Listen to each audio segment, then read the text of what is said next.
अब राह फरार क्यों इख्तियार कर रही है तहरीक इंसाफ? क्यों इलेक्शन कमीशन के इस फैसले से नाखुश है और सुप्रीम कोर्ट जाने का रुजू कर रहे हैं?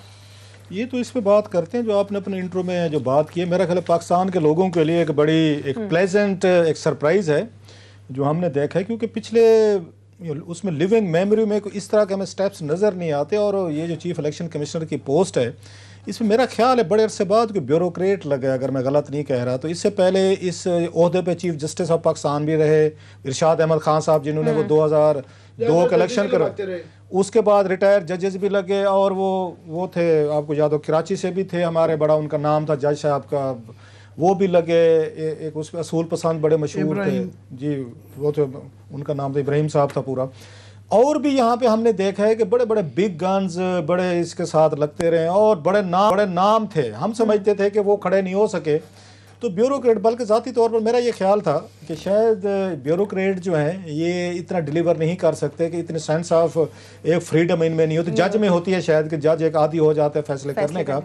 लेकिन हमें ये लगता है कि हमारी सारी पिछले 20, 25, 30 सालों की वो जो बातें थी वो सारी गलत निकली हैं। एक ब्यूरोक्रेट ज़्यादा बेहतर स्टैंड ले गया है इनसे, तमाम जजेस साहबान से, क्योंकि जिस तरह का स्टैंड लिया है। और ये सिर्फ उन चीफ इलेक्शन कमिश्नर जो है सिकंदर सुल्तान राय साहब का क्रेडिट नहीं है, साहब जो उनके मेंबर्स भी हैं इसमें साथ, वो 3-4 जो हैं उनका भी है। एक नया एक ट्रेंड सेट किया गया। डेफिनेटली उसमें पीटीआई को उसमें तकलीफ हुई होगी, ब्यूरोक्रेट्स नाराज़ हुए होंगे। एक पाकिस्तानी ब्यूरोक्रेसी का ना मिजाज इनका ख़राब हो गया था, लाडले बन गए थे। जो हुकूमत है इन्होंने ख़ानदान ज्वाइन कर लिए हैं। मोस्टली मेरा ये ख्याल है कि पाकिस्तान की ये जो ब्यूरोक्रेसी है, इन्होंने बड़े अरसे से ख़ानदानों को ज्वाइन कर लिया है। ये रियासत के या हुकूमत के अपने आप को नहीं समझते, वो ख़ानदानों के ग़ुलाम बन के रह गए थे, जिसमें हम उनको कहा जाए। स्पेशली मेरा ख्याल है उसमें कसूर जो जाता है इनके नवाज शरीफ साहब के दौर में या शहबाज शरीफ साहब के दौर में, ये कल्चर ज़्यादा आया कि यहाँ ख़ानदान जो है ना ब्यूरोक्रेट्स के, वो शामिल हो गए, बाप बेटा और आगे तक सारा चलता रहता है। सो ब्यूरोक्रेसी का मिजाज ज़रा थोड़ा सा ना ख़राब हो चुका था, बल्कि थोड़ा नहीं बहुत ज़्यादा ख़राब हो चुका था।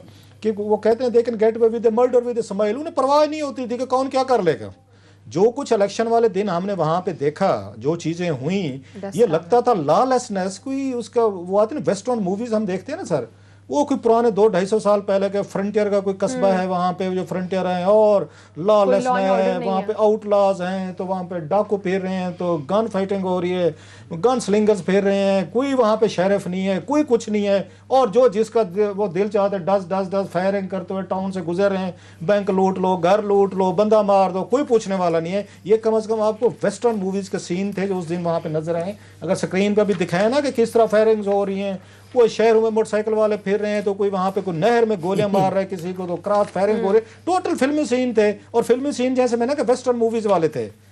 और लगता था इस मुल्क में कोई कानून नहीं है, कोई आरपीओ नहीं है, कोई डीपीओ नहीं है, कोई कमिश्नर नहीं है, कोई सेक्रेटरी नहीं है, कोई चीफ सेक्रेटरी नहीं है।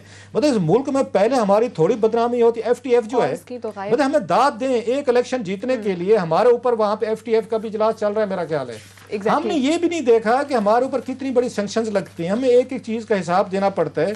उन दिनों में जब हमारी पूरी दुनिया बैठ कर स्क्रूटनी करने वाले, चले एक इलेक्शन ही हो रहा है, कोई क्या मत तो नहीं आ जानी थी ना, इससे इमरान खान साहब की हुकूमत गिर जानी थी, तो ना मरियम नवाज साहिबा ने आके अपनी हुकूमत बनवा लेनी थी। यहाँ पे एक इलेक्शन ही था। और इसका सबसे बड़ा ब्लेम जाता है चीफ सेक्रेटरी को जाता है, जवाद रफीक साहब को, साथ में आईजी इनाम गनी साहब को जाता है। आप इस वक्त बॉसेज हैं इसके पंजाब हुकूमत के। चले बुजदार साहब वो कह सकते हैं जनाब इनका काम था, ये उनके नीचे थे। और इलेक्शन कमीशन भी उस वक्त मेरा ख्याल है वो ज्यादा ट्रस्ट कर गए, इन पर भरोसा कर गए कि इस तरह की चीजें नहीं होंगी। सो आपने बैठ के मुल्क का इमेज भी खराब किया। आपने पूरी दुनिया को मैसेज दिया कि ये जनाब हमारा कोई लॉ एंड ऑर्डर नहीं है, कोई नहीं। ये शहरों में देखते रहे, ये देखें, ये सामने फुटेज चल रही हैं, ये आपकी पट्टियां चल रही हैं जनाब, यानी आपके वीडियो चल रही हैं, वो गन्ने उठाई हुई हैं, ना डीपीओ नजर आते, बल्कि इन पे तो अभी इन्होंने रियायत की है। इन्होंने मैं ये समझता हूँ इलेक्शन को इनको सजाएं देनी चाहिए। वो जो कह रहे हैं प्रिजाइडिंग ऑफिसर को 3-3 साल देंगे, आप कमिश्नर से शुरू करें सर, आप टॉप से शुरू करें, निचले लेवल पे कोई फर्क नहीं पड़ता। 20 साहब ने प्रिजाइडिंग ऑफिसर जो है बेचारे को उस्ताद होगा, कोई प्रोफेसर होगा, उनको आए हैं लोग उठा के ले गए हैं, तो उल्टा मतलब क्या कर सकते हैं? मुझे समझाएं, आप जो उनको सजाएं देने रहे उनको, वो क्या रेजिस्ट कर सकते हैं? 10, 15, 20 लोग हैं, और बकौल मरियम नवाज साहिबा के आपके इंटेलिजेंस के लोग थे, इमरान खान साहब की एजेंसी के लोग थे, या स्पेशल ब्रांच के लोग थे। उन बेचारे स्कूल के उस्तादों की, टीचर्स की, या किसी के प्रोफेसर की क्या जरूरत है कि लोग हैं उठा के, लेकिन 3-3 साल भी उनको 3-3 साल दें, कमिश्नर को दें, कमिश्नर गुजरावाला को 3 साल दें, आप उसके बाद ये जो आपका वहां पे आरपीओ साहब तो RPO, उनको दें, गुजरांवाला, डीपीओ को दें, फिर आप उसको डिप्टी कमिश्नर को दें, कमिश्नर। असिस्टेंट को, इनको 3-3 साल दें, जिनको टेलीफोन सर अंदर की कहानी सुन लें। सब चले अब आपने बात, ये मैं चाह रहा था कि अब मुझे पता था आपके पास अंदर की कहानी है थोड़ी सी। उस दिन जब ये सारे ये यहाँ पे ये हो रहा था, ये वहां पे वेस्टर्न मूवी का स्टेज लगा, ये आपका सेट लगा हुआ था और पूरी दुनिया में फिल्म बनाई जा रही थी। उस वक्त ये चीफ इलेक्शन कमिश्नर साहब, जो मेरी इतलात हैं, एक को ढूंढ रहे थे सर। वो कमिश्नर साहब को भी फोन कर रहे थे, गुजरांवाला को, कॉल ही नहीं उठाई उन्होंने। आरपीओ साहब को भी ढूंढा जा रहा था, वो चीफ सेक्रेटरी को भी ढूंढ रहे थे, इनाम गनी साहब भी ढूंढे जा रहे थे, जो आईजी साहब हैं, जो डर के मारे सुने दफ्तर से बाहर नहीं निकलते क्योंकि आगे बैठ ना जाए। आपने सुना है पिछले कुछ 3-4 महीनों में कि कभी इनाम गनी साहब ने किसी डिस्ट्रिक्ट का दौरा किया हो, कहीं चले गए हो पता करने के लिए कि सूबे के क्या वो है, या उन्होंने ओपन कचहरी लगा ली हो, लोगों से पूछ लिया होगा आपके डिस्ट्रिक्ट में क्या हो रहा है। ये फोन करते रहे सर, कमिश्नर तक ने फोन नहीं उठाए, लीव अलोन। आप तो कह रहे हैं ना कि या चीफ सेक्रेटरी ने फोन नहीं उठाया, या आपको इनाम गनी साहब ने फोन नहीं उठाया, या कमिश्नर ने फोन नहीं उठाया। अब इनको ये किसने हिदायत दी थी? ये लैंड नंबर पे भी करते रहे हैं, ये मोबाइल पे भी करते रहे। अच्छा, उनका तो मान लिया कि 20 गायब हो गए थे, उनको उठा लिया गया, वो धुंध में गायब हो गए, आसमानी मखलूक लेके, चलो उनका तो मान लिया वक्ती तौर पर। और भाई कमिश्नर को कौन उठा के लेके गया था? आरपीओ को कौन उठा के ले गया था? ये तो घरों पे मौजूद थे। इनको टेलीफोन करते रहे, इनसे राब्ते की कोशिशें करते रहे, इन्होंने नहीं फोन उठाए आपके इलेक्शन कमिश्नर ऑफ पाकिस्तान के। बल्कि मुझे ये बताया गया किसी सोर्स ने कि इलेक्शन कमिश्नर की जब बात हुई है इनसे, आखिर वो चीफ उन्होंने उनसे रब्ता हुआ कमिश्नर साहब से और बाद में चीफ सेक्रेटरी, उन्होंने कहा कि हजूर एक्सीलेंसी जरा घोड़े छाँव पे बांधे, इतना भी अंधेर नगरी नहीं बच गई। और अगेन क्योंकि खुद ये जो है आज जो मौजूदा हमारे बैठे हैं चीफ इलेक्शन कमिश्नर साहब, ये खुद ब्यूरोक्रेट हैं, ग्रेड 22 में रिटायर हो गए। इन्होंने कहा जनाब ये हम भी इन्हीं पोजीशंस पे लगे रहे हैं, हमने भी कमिश्नरी भुगताई हुई है, हमने भी डिप्टी कमिश्नरी भुगताई हुई है, हमने भी ये ओहदे भुगताए हुए, हमें भी जिम्मेदारियों का पता है। ये तरीकाकार तो कोई नहीं होता जो आप लोगों ने इख्तियार कर लिया यहाँ पे कि फ्री फरार चल रहा है, कोई किसी को पूछने वाला नहीं है। खैर हैविंग सेड ऑल दिस, ये समझ लिया गया था कि इस मुल्क में यू कैन गेट अवे, वो कहते हैं विद मर्डर विद स्माइल, कि कुछ भी कर लो, क्या कर लेंगे, हुकूमत हमारी बैठी हुई है।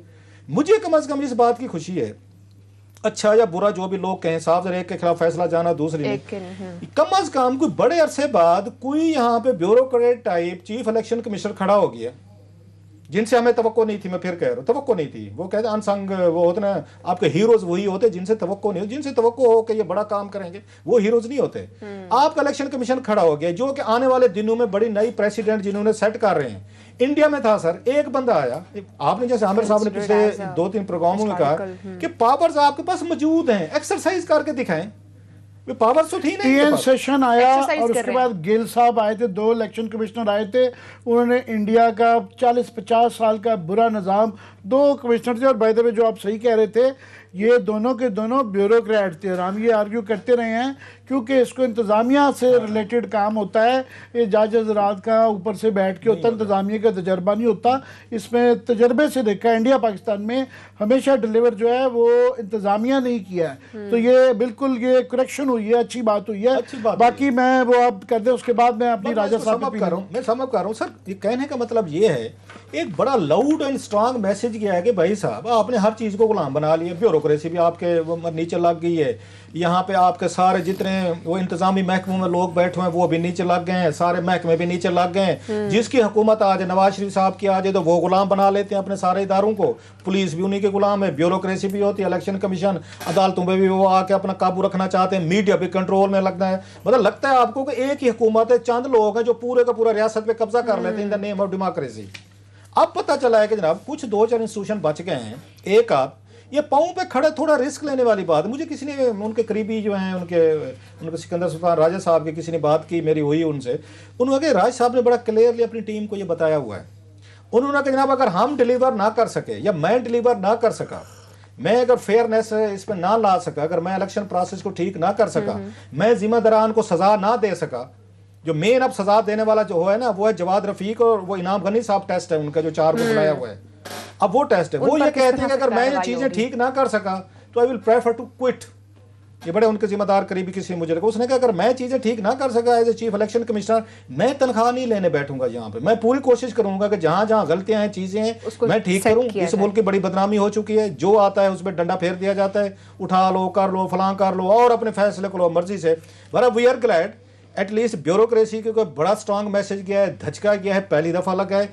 अगली दफ़ा ब्यूरोक्रेसी, गन टाउटिंग, ये सारी वहाँ पे जो वेस्टर्न मूवी के वो आगे फिल्मों के स्टेज लगवा लेते हैं, फ्री फॉर ऑल, पुलिस कौन है, मारो पिटो, लोग मारें, जो कुछ करें। ये कम से कम 10 दफ़ा सोचे कि ये ब्यूरोक्रेसी, पुलिस और डीएमजी वाले कि भाई साहब आपने यहाँ पे किसी पार्टी के ब्याह पे इलेक्शन करवाने हैं या रियासत के बुनियाद पे आपने इलेक्शन करवाने। सो पहला एक बड़ा स्टेप लिया गया। आई एम एटलीस्ट प्लीज्ड, इससे लोग जितने भी नाखुश हूं नहीं हूं, बहरहाल एक सही मेरा ख्याल है बुनियाद में कदम रखा गया। दोबारा इलेक्शन में घोड़ा भी है, मैदान भी है, तो जाए ना, कर लेते हैं। और उसके बाद तलवार भी है, पीटीआई भी इलेक्शन लड़े, नवाज लीग भी लड़े।